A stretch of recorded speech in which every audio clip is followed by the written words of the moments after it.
Current situation में जो भारत के अंदर इम्प्लीमेंटेशन हो रहे हैं, जो पॉलिसीज़ बन रही हैं, एजुकेशन सिस्टम को, जब एजुकेशन पॉलिसी को जैसे चेंज किया कि उस पर मैं भी आता हूँ, लेकिन अगर आज से मैं देखूँ लगभग 22 साल बाद, यानी कि 2047 का जो एक लेकर चल रहे हैं एजेंडा मौजूदा सरकार भी और देश के आगे अभी एक जो व्यू है कि जब भारत 100 साल का होगा तब कैसा होगा, उस वक्त आई थिंक आपकी जो उम्र होगी वो लगभग 35-40 के आसपास होगी, और ये वो समय होता है जब आप देश को लीड कर रहे होंगे। अगर आप बहुत अच्छे IAS बन गए तो आप हो सकता है दुनिया में भारत की आवाज़ रख रहे हों, UNO में भारत की आवाज़ रख रहे हों, और मैं ऐसी उम्मीद भी करता हूँ आपसे।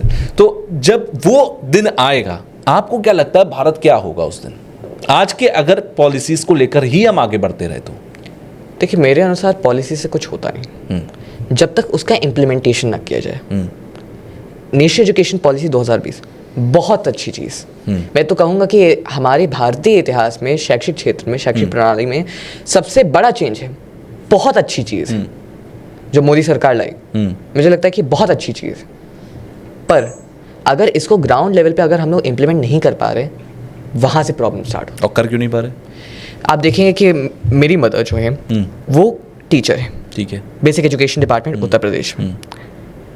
मैं उनके स्कूल में उनके बच्चों के साथ, जो उनके स्टूडेंट्स हैं, उनके साथ बैठ चुका हूँ। मैं उनके साथ खेला हूँ बचपन में, जब घर में कोई होता नहीं था, कोई केयर करने वाला, तो मम्मी साथ में लेके जाती थी। मैं उन्हीं बच्चों के साथ मैं गाँव में खेला हूँ, गाँव में बड़ा हुआ हूँ। हम लोग भी बहुत बेसिक बैकग्राउंड से आते हैं। तो अगर आप ऐसे क्षेत्रों को देखें तो फिर मैं देखता हूँ वहाँ पे स्कूलों में इलेक्ट्रिसिटी नहीं आती, मेरी मदर के स्कूल में इलेक्ट्रिसिटी नहीं आती, राइट। आप देखेंगे कि कई सारे स्कूलों में टीचर ने खुद से इन्वर्टर लगवाए, पता नहीं कब बिजली चली जाए। कई सारे ऐसे स्कूल हैं जो बहुत ज़्यादा इंटीरियर में, बहुत ज़्यादा दूर हैं शहरों से, कनेक्टिविटी नहीं है। हालांकि मैं तो कहूँगा कि रोड वगैरह में जो रोड का काम है, बिल्कुल ट्रांसपोर्टेशन वाला काम है, उसमें इस प्रेजेंट गवर्नमेंट ने बहुत काम किया है ट्रांसपोर्टेशन और रोड में। लेकिन बात यही है कि जब तक कनेक्टिविटी और जब तक मेन माइंडसेट चेंज नहीं होता तब तक आज कुछ बदलाव नहीं ला सकते। कई सारे पॉइंट्स हैं, इंफ्रास्ट्रक्चर की दिक्कतें हो गई, माइंडसेट की दिक्कतें हो गई, और ग्राउंड लेवल पे आप ऐसे, क्योंकि थोड़ा सा कहा जाए तो अमेरिकन एजुकेशन सिस्टम से थोड़ा इंस्पायर्ड है, चाहे मल्टी डिसिप्लिनरी एजुकेशन वगैरह हो गई, मेजर की शिक्षा हो गई, माइनर की शिक्षा हो गई, ये सब थोड़ा अमेरिकन एजुकेशन सिस्टम से थोड़ा इंस्पायर्ड है। और अगर आपको ये लगता है कि आप उत्तर प्रदेश के या फिर बिहार के किसी गाँव में जाके इसको इम्प्लीमेंट कर दोगे, टाइम लगे मैं ऐसा नहीं कहता कि कुछ इम्पॉसिबल होता है, पॉसिबल है, बट उसमें टाइम लगेगा। और आप अगर हमारी नेशनल एजुकेशन पॉलिसी 2020 को भी देखें, बहुत अच्छी पॉलिसी है, और मुझे लगता है कि इससे अच्छी पॉलिसी प्रेजेंट गवर्नमेंट में डिप्लोमेसी। लेकिन 5 साल हो चुके हैं और अभी भी अगर आप देखेंगे ग्राउंड लेवल तक वो पहुंची नहीं है, क्योंकि इंफ्रास्ट्रक्चर ही नहीं है, माइंडसेट ही चेंज नहीं हुआ। इसमें गवर्नमेंट की भी दिक्कतें हैं, गवर्नमेंट की भी गलती है कि जब उनके पास इतना सारा टाइम है, कोविड के बाद अभी तक कई सारे ऐसे सेक्टर्स हैं, 6ठी मतलब 8वीं और 5वीं की कई सारी किताबें, टेक्स्ट बुक्स उत्तर प्रदेश में, जिनमें अभी तक उसमें करिकुलम चेंज ही नहीं किया गया, नई टेक्स्ट बुक्स नहीं आई, 6 महीने हो गए सेशन में। तो आप ये भी देखें कि अगर हम लोग किसी तरफ कह रहे हैं कि पॉलिसी बहुत अच्छी है, वही मैंने कहा, जब तक पॉलिसी अच्छी है पर इम्प्लीमेंटेशन नहीं हुआ तो क्या फायदा पॉलिसी का? सिंपल सी चीज़ है। डिप्लोमेसी में भी यही चीज़ है, जब तक अभी तक हमारा कोई परमानेंट डॉक्ट्राइन नहीं है, फॉरेन पॉलिसी डॉक्ट्राइन, और बिना परमानेंट मतलब एक बेसिस नहीं है हम लोग का फॉरेन पॉलिसी, हम लोग इशू बाय इशू चल रहे हैं। अच्छा, ऐसा इशू है, फिर डिबेट्स उठती हैं, अब क्या करेगा भारत, फिर गवर्नमेंट उस पर कुछ अप्रोच लेती है, फिर लोग कहते हैं कि हाँ ये सही है, कुछ लोग कहेंगे गलत है। हमारा कोई परमानेंट फाउंडेशन ही नहीं है। तो कोई रोड मैप आपकी नज़र में है कि भाई ये रोड मैप होना चाहिए ग्राउंड तक पहुंचने के लिए, ये इन चीज़ों पे काम करना चाहिए गवर्नमेंट को? फिलहाल हम लोग को पहली चीज़ माइंडसेट में चेंज लाना चाहिए। इंफ्रास्ट्रक्चर को तो टाइम लगेगा ही, वो तो मैं कहता हूँ कि वो हमेशा टाइम लगेगा, पर इसको ऐसा नहीं लेना चाहिए 5 साल भी नहीं, 5 साल भी नहीं, हाँ। इसे टाइम लगेगा, पर हम लोग को इसमें चेंज लाने की ज़रूरत है।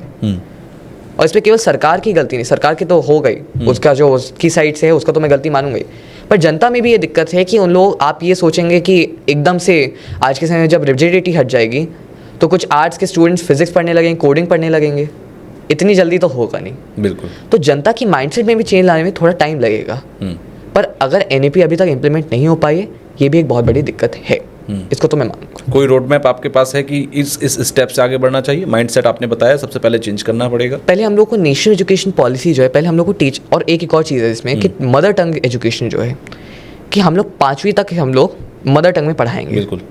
आप 22 हम लोगों की ऑफिशियल लैंग्वेजेस हैं। अब 22 ऑफिशियल लैंग्वेजेस को जो सरकारी टीचर है ग्राउंड लेवल पे, आप उसको उतने टाइम में ट्रेनिंग भी दे दोगे, आप ये सोचोगे कि वो उसमें पढ़ा भी देगा, टेक्स्ट बुक से उसी लैंग्वेज में आ जाएंगे। मेरा मध्य प्रदेश में जब विजिट लगी तो उसमें उज्जैन के कई सारे छात्र मेरे पास आए कि हम लोगों को उतनी अच्छी इंग्लिश नहीं आती, हम लोग की नहीं है। तो मैंने कहा कोई दिक्कत नहीं है, पर हम लोग की क्षेत्रीय भाषा में जब तक नहीं आ पा रही है टेक्स्ट बुक्स, तब तक हम क्या करें। तो हम लोग को एक जल्द से जल्द एक टेम्पोररी रोड मैप तो बनाना होगा कि अभी के हम लोग स्टूडेंट्स पे क्या बदलाव ला सकते हैं। और रोड मैप के लिए हम लोग को ट्रेनिंग पे ध्यान देना पड़ेगा, पर ये बहुत जल्दी नहीं आएगा बदलाव, इसमें टाइम ज़रूर लगेगा। ये मेरे। अच्छा, यूथ का माइंडसेट का आपने जिक्र किया था। यूथ जितना भी है, या मैं कह दूं कि 10 साल से ऊपर के वो बच्चे जो इंस्टाग्राम पर रील्स देख रहे हैं, बिल्कुल रील्स आजकल सारी इन्फ्लुएंस्ड है पॉलिटिकल एजेंडा से।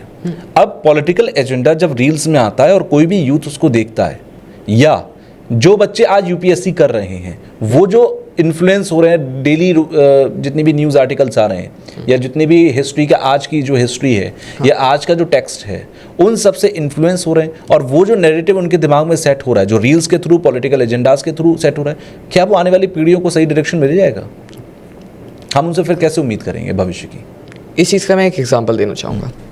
मेरे पेरेंट्स ने मुझे कभी ऐसे बाउंड्री में नहीं रखा कि हमारी जो पॉलिटिकल सोच है, my father is to be honest on the middle. वो ना लेफ्ट की सोच के ना राइट की सोच के, वो भारत की सोच के। भारत प्रथम होना चाहिए, राष्ट्र प्रथम होना चाहिए।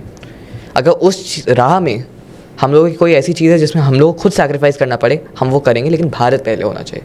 भारत को महान बनाना है इस माइंडसेट में, क्योंकि मेरी तो यही सोच है कि हर एक चीज़ पे कोई ना किसी एलीट का कंट्रोल है। वंडरफुल। और उस एलीट का कंट्रोल, वो एलीट को, जो एलीट है वो जो लोअर क्लास है उसको हमेशा अपना गुलाम बना के रखना चाहेगा। जब हम लोग इस माइंडसेट को तोड़ देंगे, बिकॉज अगर आप इंस्टाग्राम खोलो, इंस्टाग्राम पे आज के समय में क्या चल रहा है, पॉडकास्ट चल रही है, वो एक अलग ग्रुप देख रहा है, कुछ सीरियल्स, मूवीज़, ये सब कुछ अलग देख रहे हैं। एक नया वर्ड है ब्रेन रॉट, कि पता नहीं ब्रेन रॉट है टोटल, मतलब आप सर्च करेंगे ब्रेन रॉट तो आपको उसमें कई सारे, जो यूथ है वो जानता होगा, जो इस वीडियो को देख रहा होगा। ब्रेन रॉट क्या है? Total time waste, absolute time waste. आज के समय में इंस्टाग्राम पे यही चल रहा है, केवल इंस्टाग्राम नहीं, पूरे इंटरनेट पे यही चल रहा है। जिस टाइम पर जब ये यूथ, जब ये यंग लोग ये चीज़ समझ गए कि आप जो भी देख रहे हो ये कोई पर्सन है जो आपको एक्चुअल प्रॉब्लम से दूर करना चाह रहा है।